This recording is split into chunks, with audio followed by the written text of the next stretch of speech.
సురేష్ వర్మ మృగం టైంలోనే చాలా అగ్రెసివ్గా ఉండేవాళ్ళని అప్పుడు. ఎందుకంటే ఆయనకి మీకు మధ్య సింక్ అయ్యిందా? ప్రాబ్లం ఎక్కడొచ్చింది చెప్పనా? ఆ, సినిమా మృగం అప్పట్లో గులాబీ తర్వాత ఆడాల్సినంత ఆడలేదు, కానీ ఆడింది. డబ్బులు బాగా వచ్చాయి మా ప్రొడ్యూసర్ ప్రభాకర్ గారు. మంచి హైప్ వచ్చింది ఆ. సినిమాకి. సో ఆ సినిమా ఆడాల్సినంత ఆడకపోతే వాడు మా దగ్గర అసిస్టెంట్ సురేష్, ఆ. గులాబీకి అసిస్టెంట్ డైరెక్టర్ వాడు. ఒక మంచి ఇంటెంట్తో నేను చేసిన ఒక మంచి పని అదేమవుతుందంటే తినగా తినగా తినగా తినగా తినగా వేము తీయగుండు అనే సామెత ఆపోజిట్లో అయింది నాకు. ఆ, వాడికి పిలిచి ఎవరో పనిచేయరా, మృగం అనుకున్నంత ఆడలేదు కదా, నువ్వు ఈ మృగం ఫ్లాప్ అవడానికి జేడి చక్రవర్తిని ఒక స్టేట్మెంట్ ఇవ్వు.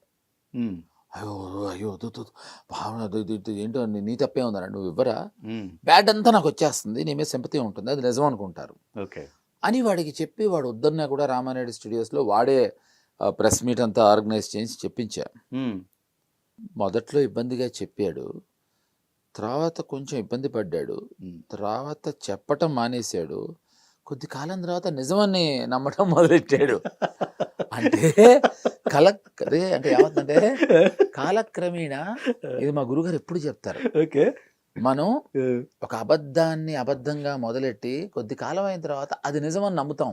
ఆ, అది మనమే ఆ ఐడియా యాక్చువల్లీ అంజీ ఇచ్చాడు ఆ రోజు అని చెప్తాం. ఆ, ఒక 3 నెలల తర్వాత నేను అంజీ ఉండగా ఆ ఐడియా అనుకున్నాం అంటాం.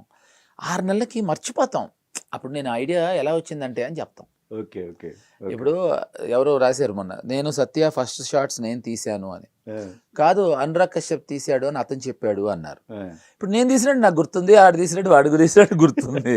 ఓకే. ఇప్పుడు ఎవరో ఇద్దరిలో ఒకరు తీసాం, ఇద్దరం ఉన్నాం ఆ రోజు తప్ప. ఆ, ఇప్పుడు వాడు తీసాడు, అనురాగ్ కూడా తీసాడు నిజమే, ఓకే. కానీ ఫస్ట్ షాట్ సత్యాలో అది నేను తీసా, అది రాముగారు ఇలా ఉండాలి అని చెప్తే నేను తీసాను. ఓకే. తర్వాత షాట్స్ వాడు తీసాడు. ఓకే. ఓకే. అది పక్కగా పెడితే నేను అదే, అంటే ఇక్కడ ఆ. ఏమవుతుందంటే, సో సురేష్ ఉమ్, అసలు మృగానికి అబ్సల్యూట్గా వాడితో ప్రాబ్లమే లేదు, ఎందుకు ఉంటుంది, మా దగ్గర అసిస్టెంట్గా అవును, చేశాడు. అదే, ఓకే. ఆ, సో ఇది చెప్పటం మొదలెట్టి మ్మ్. వాడు చెప్పిన వెంటనే పక్క వాళ్ళందరూ కూడా అవునవును, లేకపోతే ఈ సినిమా నువ్వైతే ఇరగదీసేవాడి పొడి చేసేవాడివి అని చెప్పుండి ఉంటారు పాపం. ఉమ్, ఉమ్, వాడు కుర్రాడే, ఓకే. ఓకే. సో తెలియకుండా. మ్మ్. కానీ నాకు ఆనందం ఏంటంటే వాడికి అది ఉపయోగపడింది, తర్వాత 2 పెద్ద సినిమాలు వచ్చేవాడికి అవును. తప్ప. వాడితో ఎప్పుడు నాకు వాడితో కానీ వాడికి నాతో కానీ ఎప్పుడు ఇబ్బంది లేదు. ఇప్పుడు మీ గురువుగారికి శ్రీదేవి గారు అంటే చాలా ప్రేమ. ఇష్టం, ఇష్టం, నాకు కూడా ఆరాధ్యత, మీకు కూడా. చాలా ఇష్టం. మరి ఇద్దరి మధ్య క్లాష్ అవుద్ది. ఎందుకు అవుతుంది? ఆ, అక్కడ బోనీ కపూర్ తీసుకుపోతే ఉంది. పైగా క్లాష్ అవ్వడానికి ఆ, అక్కడ మహానుభావుడు రామ్ గోపాల్ వర్మ గారికి ఏం వర్కౌట్ అయ్యాలి, కోన్ కిస్క డక్కన్ కానీ నాకు అవుతుందా? ఇప్పుడు అంటే 100 మంది ప్రేమించవచ్చు, ఆ, ఆయనకి చెప్పే స్టేటస్ ఉంది, ఆ, నేను నాకు తెలిసిన వాళ్ళకి చెప్పే స్టేటస్ ఉంది, ఓకే. ఆయనకి తెలిసిన శ్రీదేవి గారికి చెప్పే స్టేటస్ ఉంది. నాది మోగ ప్రేమ, ఓహో, ఆయన ప్రేమ మోగపోయింది. ఆయన ప్రేమ మోగపోయింది, మీది మోగ ప్రేమ. ఆహా. అంతే. మోగ ప్రేమ అంటే సెట్లో సైలెంట్గా చూస్తూ ఉంటారా అని దగ్గరగా వెళ్ళిపోయి? ఎంత బాగా చెప్పాడు ఆయన. అసలు ఉమ్. అసలు ఎలా అండి అంటే మీరు, నాకు తెలిసి మీరు క్రాష్ కోర్స్ ఏదో చేసినట్టున్నారు. కాదండి, మోగ ప్రేమ అంటే సెట్లో ఉన్నప్పుడే కాదు, ఉమ్, సెట్లో లేనప్పుడు కూడా, ఎవరి సెట్లో ఉన్నా, అదే. అసలు సెట్లో ఉన్నా లేకపోయినా, మనం సెటిల్ అయినా లేకపోయినా, ఆల్రెడీ సెటిల్ అయిన ఆవిడతోటి సెట్ అవుతుందో లేదో అని తెలియకపోయినా నేను ఇక్కడ కూర్చొని అక్కడ ఆవిడని ప్రేమించటం, ఉమ్, దాన్ని మోగ ప్రేమ అంటారు. ఓకే. ఆవిడ చనిపోయిన తర్వాత రాము గారి ప్రేమ మోగపోయింది. ఉమ్, ఓకే. ఎంత అంతరార్థం ఉంది, చాలా ఉందండి, అయ్యో ఎంత డెప్త్ ఉంది. అయ్యి బాబు, నాకు కూడా తెలియదు ఇప్పుడు ఇంత చిన్న దాంట్లో ఎంత పెద్ద ఫ్లాష్ బ్యాక్ అని ఇప్పుడు తెలిసింది. ఇప్పుడు తెలిసింది. నాకు ఇప్పుడే తెలిసింది.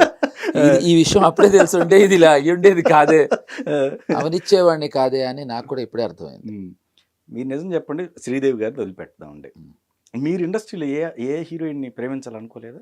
నేను ప్రతి ఇంటర్వ్యూలో చెప్తాను, ఉమ్, నేను ప్రతి హీరోయిన్ని ప్రేమిద్దామని అనుకున్నాను, అది వర్కౌట్ అయ్యి చావలేదు, అంతే తప్ప నేను ప్రతి హీరోయిన్ని ప్రేమిద్దామని అనుకున్నాను. ఎందుకంటే అందంగా ఉన్న వాళ్ళే హీరోయిన్స్ అవుతారు. ఓకే. ప్రతి హీరో ఏంటండి మీరెవరండి, సినిమాలో ప్రతి హీరోయిన్ అంటారేంటండి? సినిమా ప్రశ్న అడిగారు, నేను చెప్పాను. అట్లా కదండి, పోనీ చెప్పండి, హార్ట్ టచ్ అయ్యే వాళ్ళు ఉంటారు కదా. చెప్పండి. అలా ఎవరున్నారు? అలా హార్ట్ టచింగ్ ఎవరు ఉంటారు? ప్రతి హీరోయిన్ హార్ట్ టచ్ చేద్దాం. అట్లాగే అట్లా ఉంటుంది. జాగ్రత్తగా వినండి మీరు. కాదండి, నా ప్రేమ అభిమానం. ఆహా, ఓకే ఓకే. చూసారా, అదే అంటున్నా.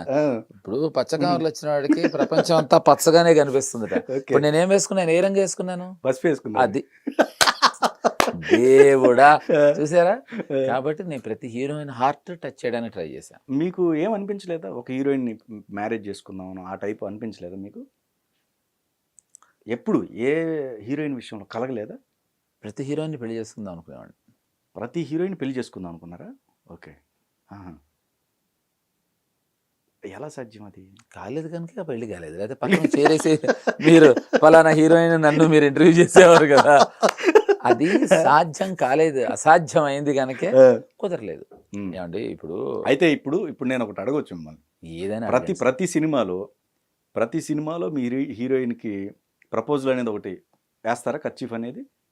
ఏమండి, నేను షూటింగ్కి వెళ్ళిన సినిమా కూడా ఖర్చీఫ్ వేసేస్తాను. షూటింగ్ వెళ్ళినట్లు కూడా? శ్రీకాంత్ గారి సినిమా షూటింగ్కి వెళ్తే అక్కడ కూడా ఆ హీరోయిన్ కూడా ఖర్చీఫ్ వేసి ఇచ్చేవాడిని. ఏది వాళ్ళ హీరోయిన్కి? ఎవరి హీరోయిన్ ఎక్కడైనా హీరోయిన్ అండి. ఏమండి, తెలుపు రంగు ఎక్కడైనా తెలిపే. కరెక్ట్. అమెరికాలో నలుపు దీని ఇక్కడ ఎల్లో కదా అని ఇది గ్రీన్ అవదండి. ఇప్పుడు మీరు అన్నారు ఎల్లో కనుక, నా ఉద్దేశంలో ఇది బ్లాక్. ఓకే. సో ఆ హీరోయిన్ అంటే ఎవరైనా అంతే, తప్పే ఉంది. ప్రొడ్యూసర్స్ మధ్య మీకు క్లాషెస్ ఏమన్నా ప్రాజెక్ట్ మధ్య? చాలా ప్రాజెక్ట్స్ వచ్చాయండి. అంటే ప్రతి ఒక్కరికి వస్తాయి, నాకే కాదు ప్రతి ఒక్కరికి వస్తాయి. ఫర్ ఎగ్జాంపుల్ ఆవిడ లేరు కానీ మీరు ఏం అడుగుతున్నారో నాకు తెలుసు. ఇప్పుడు నేను మా పెళ్లికి రండి అనే సినిమా చేసినప్పుడు ఆ ప్రొడ్యూసర్ గారు ఆవిడ లేరు, ఆవిడ గురించి మనం ఆడకూడదు, నాకు చాలా పెద్ద మొత్తంలో డబ్బులు ఇవ్వాలి, నా దగ్గర డబ్బులు ఏవి ఇవ్వలేకపోతున్నా అన్నారు. నేను న్యాయసమ్మతంగా నేను చాలా సినిమాలు, ఫర్ ఎగ్జాంపుల్ ప్రేమకు వెళ్ళారా, ప్రేమకు స్వాగతం, అక్కా బావకుడా అనే 3 సినిమాలు చేసినప్పుడు తరంగ సుబ్రహ్మణ్యం గారికి నేను సినిమాలు చేయడం జరిగింది. నేను ఆయన కోర్టుల వరకు కూడా వెళ్ళాం, కానీ ఆయన కోర్టులో ఓడిపోయారు. న్యాయం నా పక్కకే వచ్చింది.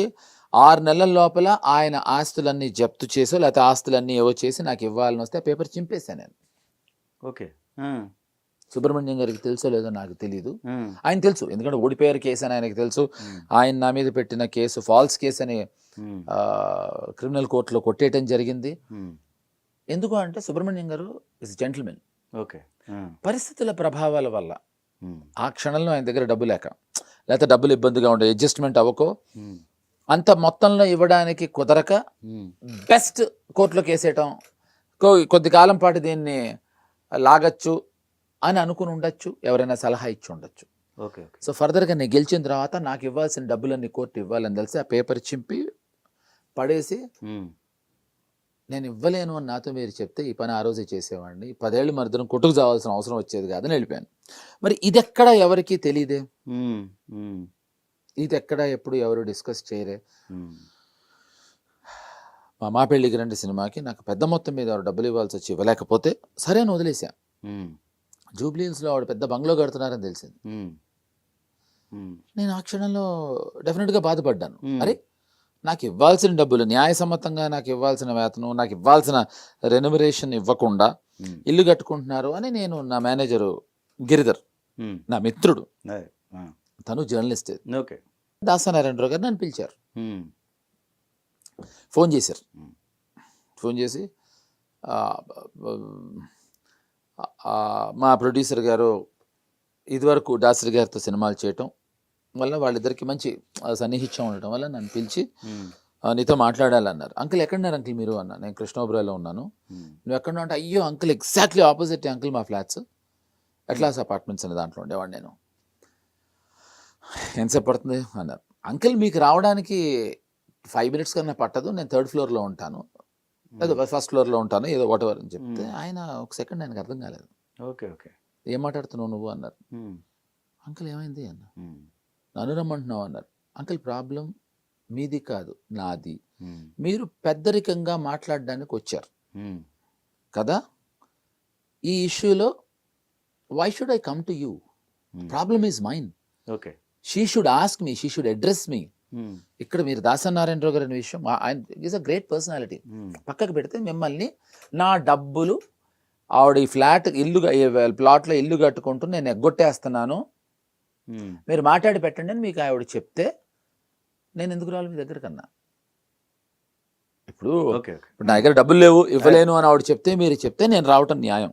నా దగ్గర డబ్బులు ఉన్నాయి కానీ నేను వీడికి ఇవ్వదలుచుకోలేదు, కొంచెం మీరు చెప్పి దాన్ని ఎలాగైనా సర్ది పెట్టండి అంటే అట్ట అంకుల్ మీరే చెప్పండి న్యాయమా అన్న. అంకుల్కి అర్థమైంది. ఓకే. కానీ నేనే వెళ్ళాను కలవడానికి, ఆయన ఎందుకు రమ్మంటాను, ఆయనకు క్లారిటీ ఇచ్చి వెళ్ళాను, ఇది ఎవరు మాట్లాడరే. సో ఇప్పుడు ఏమవుతుందంటే ఇలాంటివి వచ్చినప్పుడు దీన్ని పరిపరి విధాలుగా రకరకాలుగా బయటకు వస్తాయి. I don't care a damn about it.